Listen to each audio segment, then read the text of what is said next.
Thyroid Storm Case Study.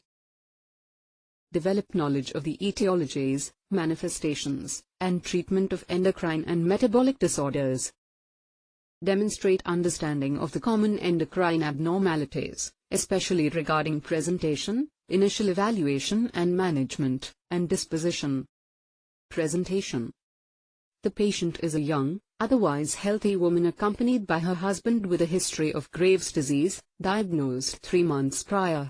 The husband has brought her into the emergency department from home due to what he thinks is a severe panic attack. The patient is visibly jittery, crying, upset. She reports a lack of sleep. She does appear extremely anxious. The patient has become pregnant and has not as yet had her first prenatal visit. She has been non-compliant with her medication methimazole, due to her concerns over the medication's effect on her pregnancy. Physical assessment, tachycardia, atrial fibrillation, irregular rapid pulses, hypertension. Rails. What else do you want? 180, 110, 170, 94% RR up to 30 cbc, Campanile normal TSH less than 0.002.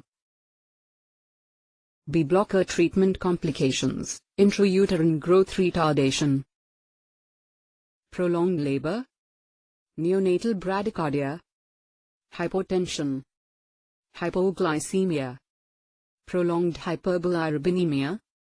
Evaluate the risk-to-benefit analysis. 4. Consider esmolol, cardioselective, metoprolol, atenolol, propranolol.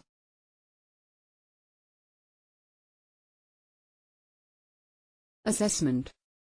History: patient gives, been nervous, etc. for the past week, with symptoms worsening. Patient's initial exam: febrile, agitated, diarrhea. Patient's physiology: sinus tachycardic, soft and smooth skin. Assessment. Discussion with patient reveals that she has not been overly concerned about her Graves' disease. She only came to the hospital because she is trying to get pregnant and doesn't want to be sick, doesn't take her medicine because she thinks it will decrease her chances of getting pregnant. CT chest reveals thickened left ventricle. Birch and Watofsky Predictive Clinical Scale for Thyroid Storm. Parameter taken into consideration. Scoring points. Thermoregulatory dysfunction. Temperature, oral, degree Fahrenheit. 99 to 99.9. 5. 100 to 100.9. 10. 101 to 101.9. 15. 102 to 102.9. 20. 103 to 103.9. 25.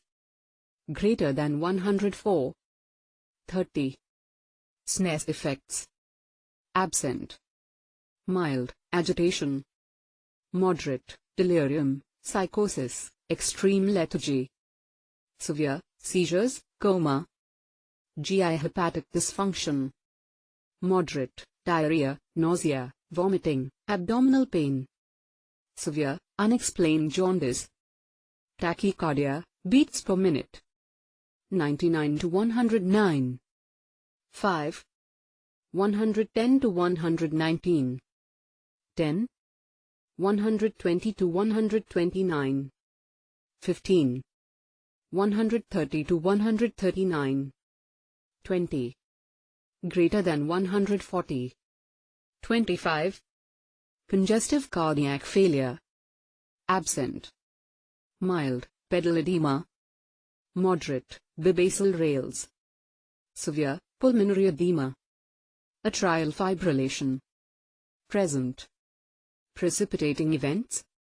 Greater than or equal to 45, highly suggestive of thyroid storm. 25 to 44, suggestive of impending storm. Less than 25, unlikely to represent thyroid storm. Pathophysiology. Hypothyroidism includes diseases that are a subset of thyrotoxicosis that are caused by excess synthesis and secretion of thyroid hormone by the thyroid. These diseases are not associated with exogenous thyroid hormone intake or subacute thyroiditis. See etiology. Thyrotoxicosis is the hypermetabolic condition associated with elevated levels of free thyroxine, FT4, and of free triiodothyronine, FT3. Treatments. Many of the neurologic and cardiovascular symptoms of thyrotoxicosis are relieved by beta blocker therapy.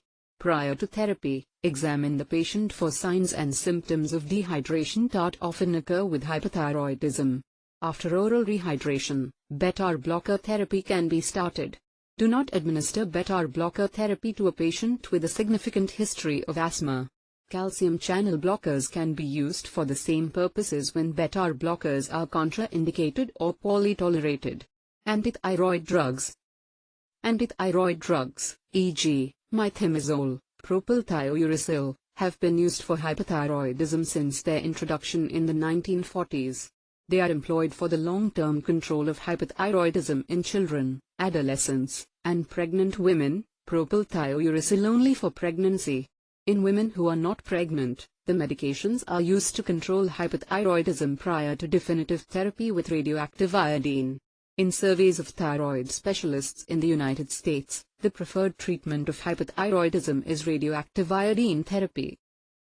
Antithyroid medications inhibit the formation and coupling of iodotyrosines in thyroglobulin, which are necessary for thyroid hormone synthesis, leading to a gradual reduction in thyroid hormone levels over 2 to 8 weeks or longer. A second therapeutic action of propylthiouracil, but not methimazole, is the inhibition of conversion of T4 to T3. T3 is a more biologically active form of thyroid hormone. A quick reduction in T3 is associated with a clinically significant improvement in thyrotoxic symptoms. Titrate the antithyroid drug dose every 4 weeks until thyroid functions normalize. Some patients with Graves' disease go into a remission after treatment for 12 to 18 months, and the drug can be discontinued. Notably, half of the patients who go into remission have a recurrence of hypothyroidism within the following year. Nodular forms of hypothyroidism, toxic multinodular goiter and toxic adenoma, are permanent conditions and will not go into remission. The drug of choice for hypothyroidism in the non-pregnant woman is methimazole. The recent U.S. Food and Drug Administration, FDA, boxed warning for increased liver failure with propylthiouracil has limited its use to just the first trimester of pregnancy. Methimazole has rarely been associated with cloacal and scalp cutis aplasia abnormalities when given during early gestation. Generally, if a woman desires pregnancy, the patient is switched to propylthiouracil. After the 12 weeks of gestation, the patient is switched back to methimazole. Methimazole is a more potent and longer-acting drug. Often, patient compliance is better with methimazole taken once or twice daily than with propylthiouracil given 3 to 4 times daily. Propylthiouracil is still the drug of choice in uncommon situations of life-threatening severe thyrotoxicosis because of the additional benefit of inhibition of T4 to T3 conversion. Administer propylthiouracil every 6 to 8 hours. The reduction in T3, which is 2100 times more potent than T4, theoretically helps to reduce the thyrotoxic symptoms more quickly than does methimazole. Once thyroid levels are decreasing toward normal, the patient can be switched to methimazole therapy. Should we give the B blocker? Consider the risks/benefits.